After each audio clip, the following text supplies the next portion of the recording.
সিরিয়ার রাজধানী দামেস্ক থেকে প্রায় ৩৫০ কিলোমিটার উত্তরে আলেপ্পো দেশটির দ্বিতীয় বৃহত্তম শহর। জনসংখ্যা প্রায় ২৩ লাখ।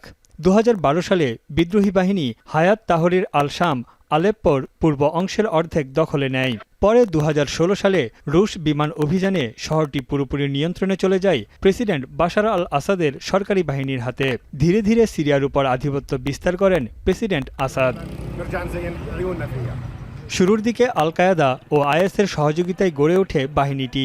২০১৬ সালে আল কায়েদার সঙ্গে সম্পর্ক ছিন্ন করে নতুন রূপে আবির্ভূত হয় হায়াত তাহরির আল শাম নামে। জাতিসংঘ এটিকে সন্ত্রাসী সংগঠন হিসেবে চিহ্নিত করে।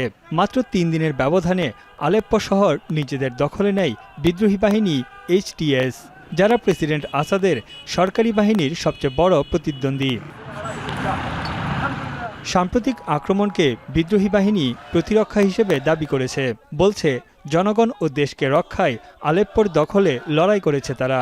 عن بيتنا وعن اهلنا وعن حارتنا رحنا وشفنا والتقينا بالعالم وبجيراننا وباهلنا وسلمنا عليهم جميعا الحمد لله فرحه ما تنوصف. بعد تهجير 10 سنين عن حلب رجعنا.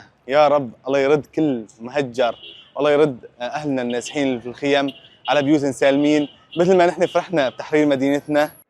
রাশিয়ার সহায়তায় বেশ শক্তিশালী হয়ে ওঠে সিরিয়ার সামরিক বাহিনী। এছাড়া শিয়া পরিবারের আসাদ ক্ষমতায় থাকতে ইরানের উপর নির্ভর করে আছে। আসাদকে প্রায় ৮০,০০০ সেনা সরবরাহ করে ইরান।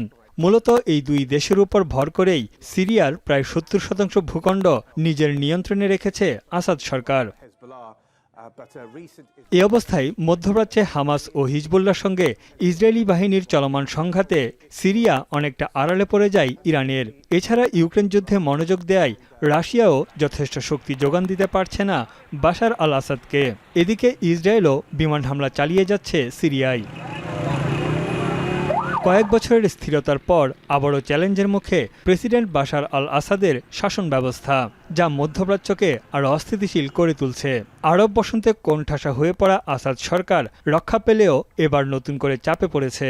তার নেতৃত্ব নিয়ে প্রশ্ন তুলছে সহযোগী আরব রাষ্ট্রগুলোও। তানভীর জানি, এখন বিশ্ব। সিল্কোর সিল্ক অ্যান্ড শাইন, যাতে আছে আর্গান অয়েল ও ওট প্রোটিনের গুডনেস, যা আপনার চুলকে রাখে হেলদি অ্যান্ড শাইনিং।